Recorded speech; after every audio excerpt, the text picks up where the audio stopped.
It's a beautiful morning. Yesterday we probably had the best day we've had in over a month and a half. The highest it got up here was 73.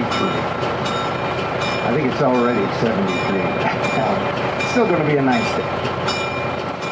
This old railroad was first constructed back in 1869.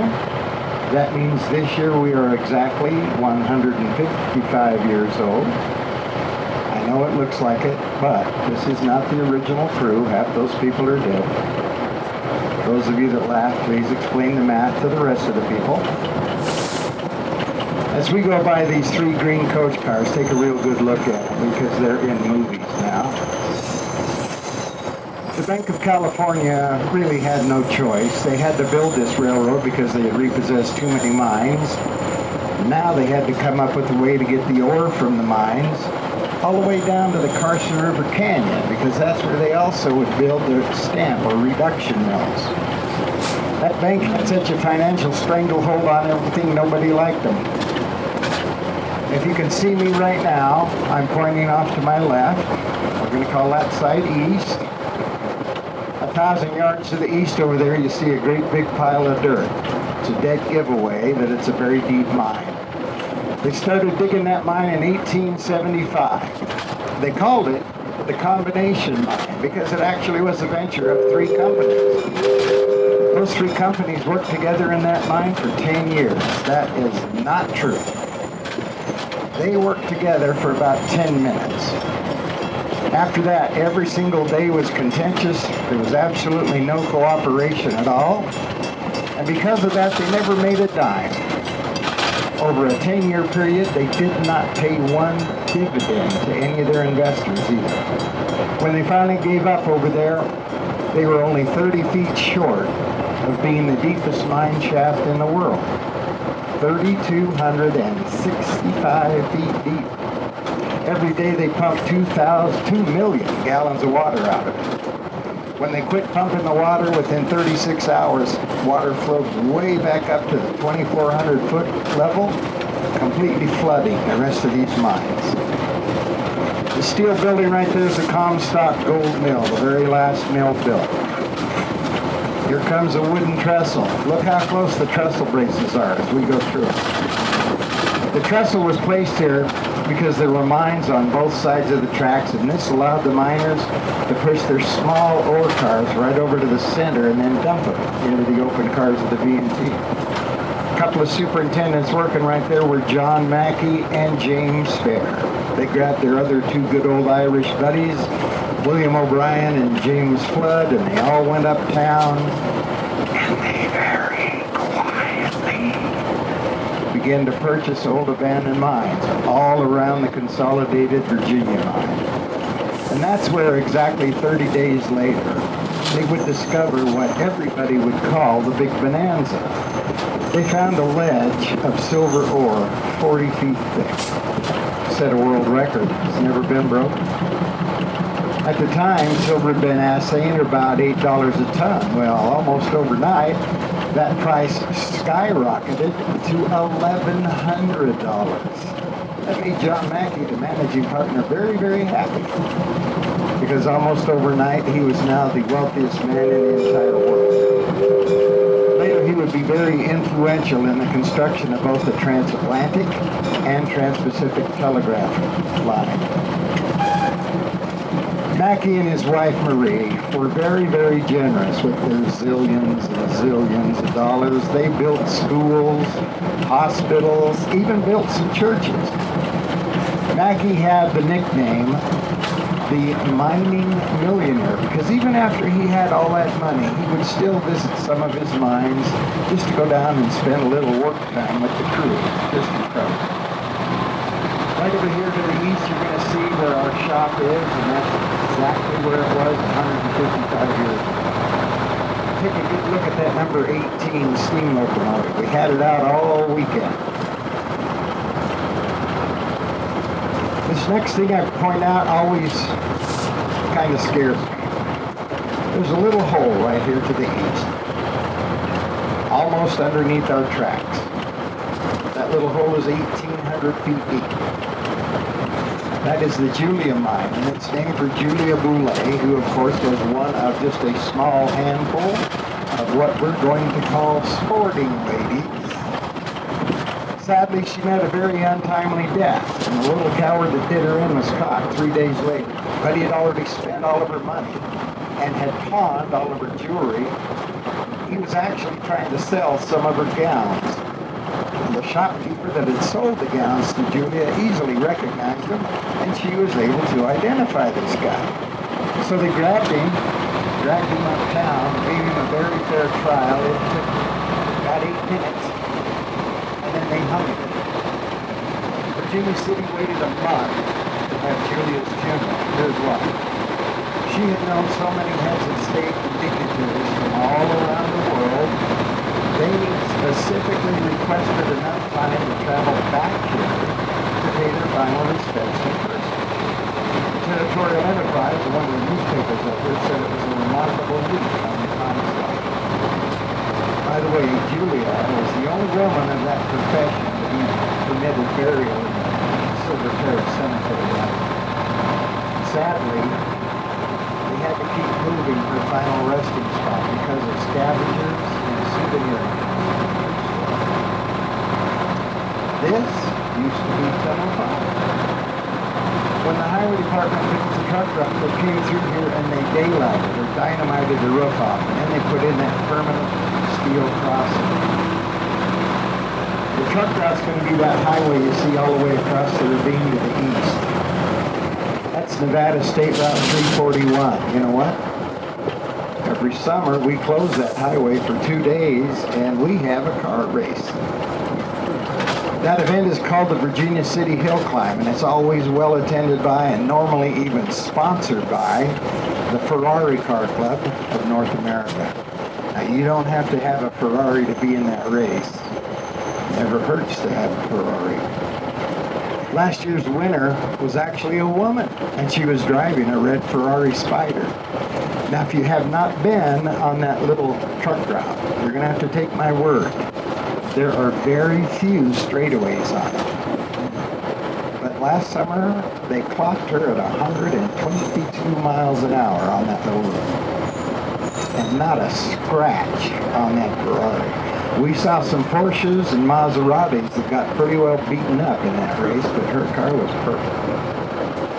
Right here on both sides of our tracks, we have 2 of our state trees. We have our pinyon pines and mountain junipers. These pinyon pines would offer up the staple for both the Washoe and Paiute Indian diets in the form of pine nuts. Anybody think of anything we still make with pine nuts? Pesto, yeah. Why do we harvest juniper berries? What do we get? Gin. It's not a secret. Gin! That's how I do it. Okay, now, I'm going to try very hard to adequately describe what life is like for a miner. Ready? Horrible. Every mine of any depth at all had air temperatures of 140 degrees, and they all had that water out. The water temperature would exceed 190. Now, these were the best hard rock miners in the entire world, but even they could only work about 15 minutes, and they'd just start to wilt. If they were lucky, somebody'd throw water on them, and then they'd go right back to work. Because at the end of every shift, they were being paid $4. Made them the highest paid miners in the world by far. Up here, $3 would pay for their room for a week. 75 cents would get them a complete steak dinner and dessert. 10 cents would get them a fresh hot bath once a week. There was another thing you could get for 10 cents. There used to be an elixir out here, and it was called laudanum. For 10 cents, you'd get a little half-pint bottle of it. Laudanum consisted of 90% alcohol and 10% opium. Why doesn't CVS sell that? I would be more than willing to stand in line waiting for that 4-foot receipt as long as I could walk out of there with some laudanum. Here comes our second tunnel. Actually, this is our first real tunnel. This is tunnel number 4. That only confused me for the first 5 years. There were originally 6 tunnels for the VNT. This is number 4. This tunnel is exactly 417 feet long, and it is not our longest. Tunnel number 2, way down in American Flat, is 600 feet long. When they built these tunnels, all done by hand with this picks and shovel, and in spite of that, they could average almost 18 inches of visibility. Now here's a fun fact. 3 years ago, we discovered living in this tunnel was a mama bobcat and 2 very small cubs. Well, 3 years later, those cubs are now huge. It's another real good reason for keeping your hands inside the car. They need to be petted. Once we clear the tunnel, you're going to see a little dirt road running right up alongside it. Actually goes up over the top of it at one point. That is part of the original wagon toll road to Virginia City. That's how freight wagons and stagecoaches used to come and go. Last summer, there was a very nice family visiting from New York City, and they were sitting down here pretty close. And I started to mention the toll road, and the lady began to shake her head. I said, "What?" And she said, "I don't think a horse would ever go up anything that steep." And I said, "Well, yeah, they would." And they had to drag a stagecoach behind them.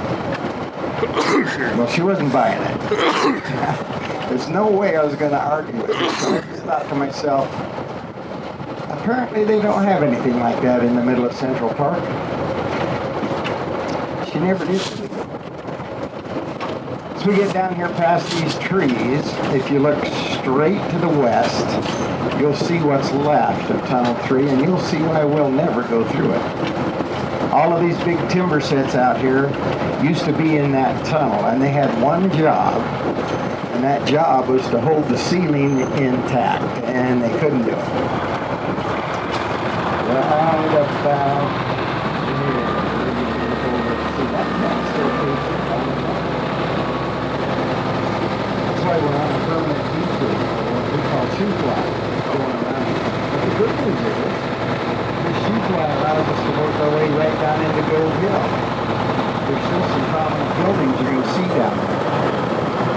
First one you're going to notice is the long, sloping steel roof of the Crown Point Mill. Sits right under the Crown Point Mine. When you get home, go on YouTube, look up Crown Point Mill, and they're going to show you how they actually extracted the gold and silver out of the quartz. And they did it with cyanide. Apparently OSHA wasn't quite up to speed. The Gold Hill Hotel and Saloon down there is one of the finest of the West, and that is the oldest hotel in continuous operation in the state of Nevada. The last building in the block, that's where the Bank of California was. 3 months after they completed construction of this railroad, the boys of that bank enjoyed a profit of $400,000. And then they did it the next month, and the month after that, and every month after that. In today's money, that would be almost $74 million a month. That's a pretty profitable little railroad. You're going to see a bell hanging in a monument tower here. That monument is a tribute to all of the volunteer firefighters that used to have to fight out everything that went on down here. The bell used to hang above the Liberty Firehouse, just down the street, about 3.5 blocks.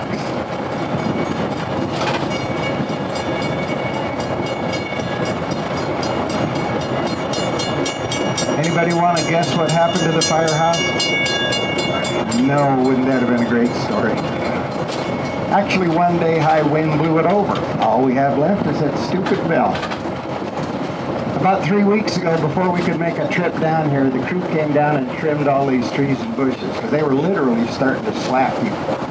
I give it about 2 more weeks, and we're going to have to do it again.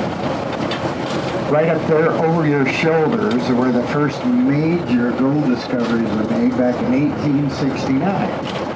That's why this area became known as Gold Hill. That little Gold Hill Depot right there was sold to Story County in 1947. They paid $1. That's about the time the B&T was no longer the money printing machine that it had been, and now they were trying to scramble and sell all the assets to make ends meet. The depot's been completely remodeled on the inside. We use it for a lot of our fun events. For example, if you guys come back for the Christmas holidays, we're going to bring you down on what we call the Candy Cane Express. We're going to stop right there at that depot because it has then been magically transformed into Santa's toy shop. You'll be able to see all of the elves building toys. And then the jolly old elf himself is going to come out on the platform, and he's going to greet every one of these little kids by their first name. Watch those little eyes get about that big when that happens. Now I've got to go back up where I first boarded you. But once I get there, I'm going to tell you a little bit more about some of the famous mines right here in Gold Hill. And there actually were several of them.